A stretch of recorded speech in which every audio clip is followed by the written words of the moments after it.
மக்கள் நல கூட்டணியின் ஒருங்கிணைப்பாளர் வைகோ சென்னையில் செய்தியாளர்களை சந்தித்து வருகிறார். அதன் நேரலையை இப்போது பார்க்கலாம். நாங்களே பேசி முடிச்சுக்கிடுவோம். பெரிய பேச்சுவார்த்தையில ஒன்றும் கிடையாது. இதனால மக்கள் நல கூட்டணி நம்ம கொள்கை ரீதியாக எடுக்கப்பட்ட முடிவுகளை வாசனம் வரணுன்ற நம்ம தொடர்ச்சி அழைப்பு விடுத்துட்டு இருக்கிறோம். சோ அவருக்கு நீங்க அதுல போய் நோண்டிக்கிட்டே இருக்கீங்க. அழைப்பு விடுத்திருக்கோம்ல, அழைப்பு அப்படியே இருக்கு.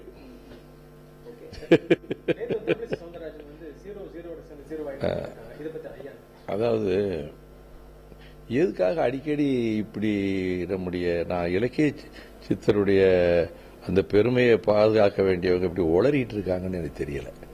ஒன்னு, பூஜ்ஜியத்தில இருந்து தான் கணக்கே ஆரம்பிக்குங்கிறது. உலகத்தில் பூஜ்ஜியத்தை கண்டுபிடித்தது இந்த பூமி தான். முதல்ல அது தெரிஞ்சுக்கணும். இந்த பூஜ்ஜியத்துக்காக ஏன் இப்படி போய் தவம் கிடந்தாங்க? கோயம்பேடு கேப்டன் ஆபீஸ்லயும் வீட்லயும் இந்த பூஜ்ஜியத்துக்காக ஏன் தவம் கிடந்தாங்க? அவங்களுக்கெல்லாம் நான் நேரத்தை வீணாக்க விரும்பல. 214 தொகுதியிலையும் நான் ஒருத்தரும் சொல்லிட்டு இருக்காங்க, நான் அங்க போட்டி போடுவேன், இங்க போட்டி போடுவேன். அதெல்லாம் அன்னைக்கு அறிவிப்பன்னைக்கு பாருங்க. கட்சியில முடிவு பண்ணணும். தேமுதிக தலைவர் மக்கள் நல கூட்டணியோட இணைந்ததுக்கு பிறகு திமுக தலைவர் கருணாநிதி எதுவுமே பேசாம இருந்தாரு. ஏன்னா 3 முறை அது அழைப்பு விடுத்திருந்தாரு. ஆனா இப்ப எதுவுமே வாய் திறக்காம இருக்காங்க. அதாவது நான் உண்மையிலே அண்ணன் கலைஞருக்காக வருத்தப்படுறேன். 29 வருஷம் அவர் பக்கத்திலே இருந்திருக்கிறேன். அவருடைய அரசியல் வாழ்க்கையில இப்படி ஒரு சர்க்கிளுக்கு ஒன்னு அவரு ஒரு தன் வீடு தன் குடும்பத்தை கடந்து போராடிய காலங்கள் உண்டு. அவருடைய முதல் மனைவி மரணப்படுக்கையில் இருக்கும்போது அவர் அதை பக்கத்திலிருந்து கவனிக்காம ஒப்புதல் கொடுத்ததுக்காக புதுக்கோட்டையில் கூட்டம் பேசிட்டு அவர் திரும்பி ஒரு லாரியை பிடிச்சு வரங்குள்ள அவருடைய முதல் மனைவி இறந்து போச்சு. என் கண்களில் இருந்து 2 கண்ணீர் துளிகள் அந்த சடலத்தின் மீது விழுந்தனன்னு நெஞ்சுக்கு நீதியில் எழுதியிருப்பாரு. அப்படியெல்லாம் இருந்த ஒரு தலைவர் எமர்ஜென்சியில நடு ரோட்ல இருந்து எமர்ஜென்சியை எதிர்த்து ஒரு தொண்டனா போய் சைக்ளோ ஸ்டைல் பண்ண துண்டு பிரசுரங்களை வெளியிட்டாரு.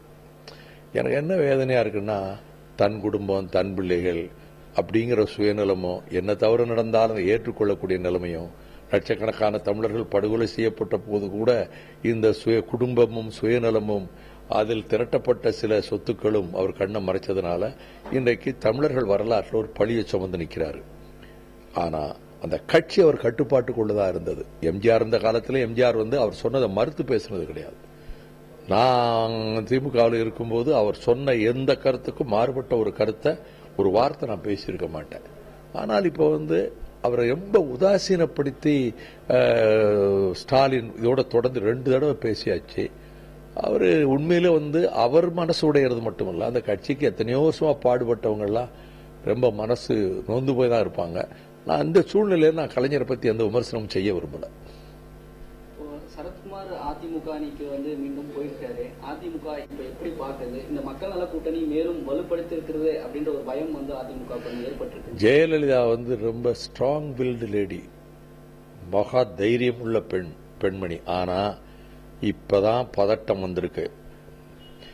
அவர்கள் ரொம்ப லேசா நினைச்ச நிலைமை மாறி மக்கள் நல கூட்டணி, அதுவும் கேப்டன் விஜயகாந்தோட கரம் கோர்த்தாச்சின்ன உடனே சேர போறாங்கன்னு இன்டெலிஜென்ஸ்ல 3 நாளைக்கு முன்னாடி நியூஸ் கொடுத்துட்டாங்க. அது எப்படி நியூஸ் போச்சுன்னு தெரியல. சேர போறாங்க, ஒப்பந்தம் ஆக போகுதுங்கிற அளவுக்கு செய்தி போயிருக்கு. அதுக்கு பிறகுதான் உதாசீனப்படுத்தி விரட்டி விட்ட சரத்குமார் தன்னை கடுமையாக விமர்சனம் செய்ய பிறகு அவங்க கூப்பிடுறது அவங்க வாழ்க்கையிலே கிடையாது. ஜெயலலிதா வாழ்க்கையிலேயே அப்படி உதாசீனப்படுத்தி அவரை ஜெயலலிதாவை விமர்சனம் பண்ண ஒரு நபரை 3 வருஷம் ஆனாலும் பார்க்க அனுமதிக்க மாட்டாரு. இன்னைக்கு அழைக்கிறாங்கன்னா பயம் வந்தாச்சு. நிச்சயம் தோக்க போறாங்க. இனி ஒவ்வொரு அதிர்ச்சிக்கும் இன்னொரு பயம் வரும்.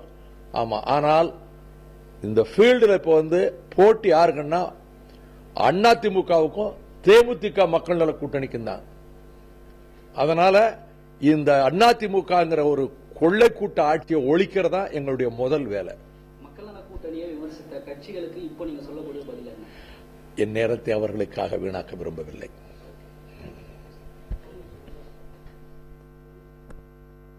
மக்கள் நல கூட்டணியின் ஒருங்கிணைப்பாளர் திரு வைகோ சென்னையில் செய்தியாளர்களை சந்தித்தார். அப்போது பேசிய அவர், கூட்டணியில் சேருமாறு தேமுதிக, மக்கள் நல கூட்டணியில் சேருமாறு தமாகவுக்கு அழைப்பு விடுக்கப்பட்டிருப்பதாக கூறினார். திமுக தலைவர் கருணாநிதியை ஸ்டாலின் உதாசீனப்படுத்துவதாக விமர்சனம் செய்தார்.